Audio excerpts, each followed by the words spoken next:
சின்ன காயமாயிருக்கு. அச்சச்சோ.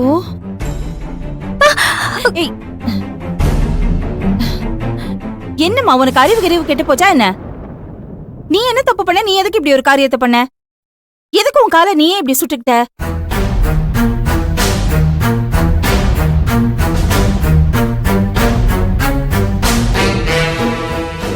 இல்ல அண்ணி, எனக்கு இந்த தண்டனை தேவைதான். வீட்டுக்காரர் கூட செல்வியை சேர்த்து வச்சு பேசினது மன்னிக்க முடியாத தப்புதான். ஆனா அதுக்காக அவர் என் கூட இப்படி பேசாம இருந்து தண்டிக்கிறத தாங்க முடியாம தான் நான் இப்படி பண்ண. அதுக்காக இப்படி ஒரு முட்டாள்தனமான காரியத்தை யாராவது பண்ணுவாங்களா?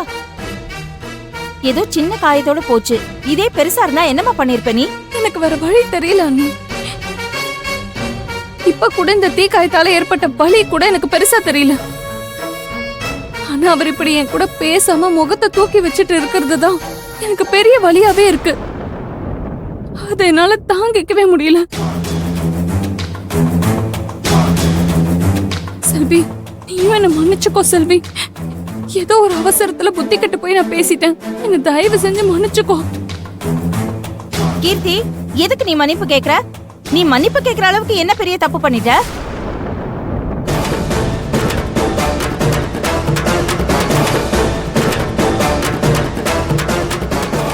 நியாயமா பார்த்தா ஒரு பொண்டாட்டிங்கிற ஸ்தானத்தை நீ விட்டு கொடுக்காம நடந்திருக்க.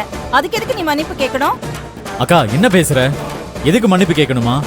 ஆமாண்டா, இவ எதுக்கு அவகிட்ட மன்னிப்பு கேட்கணுங்கிற? பொண்டாட்டி கையால சாப்பிடாம நீ அவ கையால சாப்பிட்டேன்னு அவளுக்கு ஏதோ கோவம், அந்த உரிமையில ஏதோ ஆத்திரத்துல பேசிட்டா.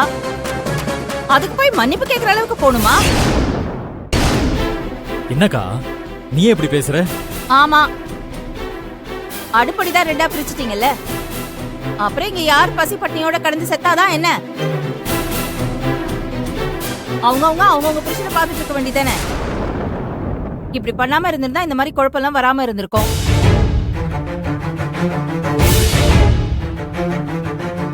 நீயும் ஏன்க்கா அவ கூட சேர்ந்து புரியாம பேசுற? அவ பேசுனது மன்னிக்க முடியாத ஒரு தப்பு.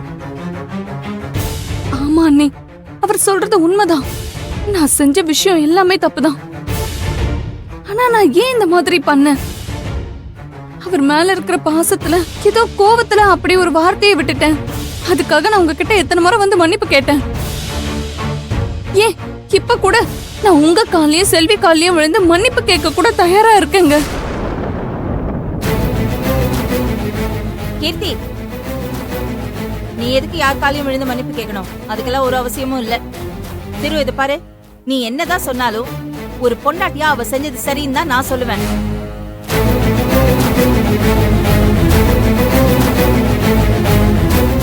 அம்மாடி மகா, நீயாவது கீர்த்திய புரிஞ்சுக்கிட்டு அவ பக்கம் பேசுறியே. இந்த வீட்ல யாருமே என் பொண்ணு மனசு புரிஞ்சுக்காம போயிடுவாங்களோ நினைச்சு என் மனசு அடிச்சுக்கிச்சு. நீயாவது எங்களுக்கு ஆறுதலா இருக்கியே, அது போதும்மா.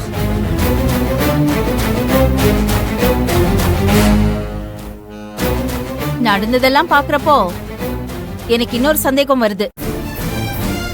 இந்த குழப்பம் தானா உருவாச்சா இல்ல யாராவது வேணும்னே செஞ்சாங்களான்னு கூட சந்தேகம் வருது.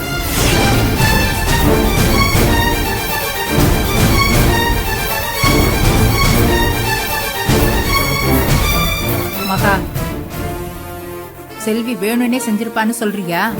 பின்ன நடக்கிறதெல்லாம் வச்சு பார்க்கும்போது எனக்கு அப்படிதான் தோணுது.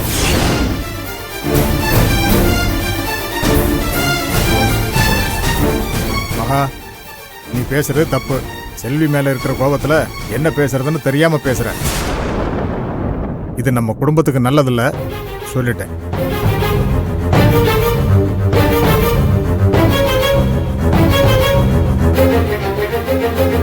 செல்வி, நீ பேசுறது சுத்தமா நல்லலடி. வாழ்க்கைன்னா மனுஷன் புரிஞ்சு நடந்துக்கணும். செல்வி இந்த குடும்பத்துக்காக என்னெல்லாம் பண்ணிருக்கான்னு நீ கொஞ்சமாவது யோசிச்சு பார்த்தா நீ இப்படி அபாண்டமா அவன் மேல பழி சொல்ல மாட்ட.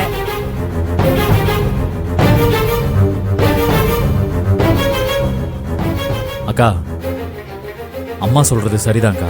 நீ நல்லவங்க பக்கம் நின்று புத்தி சொல்ல வேண்டியவங்களுக்கு புத்தி சொல்ல வேண்டிய இடத்துல இருக்க.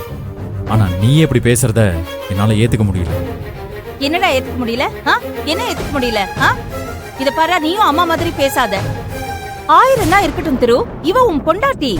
நீ இவ பக்கம் தான் நின்னு பேசணும். அதை விட்டுட்டு செல்விக்கு பறிஞ்சு பேசி இவ்வளவு போய் தப்பாதவளா ஆக்கிட்டு இருக்க நீ. ஏய், இவளுக்கு மேல எவ்வளவு பாசம் இருந்தா நீ பேசாம போனதுக்காக கால்ல சூடு போட்டுக்கிற அளவுக்கு போயிருப்பா.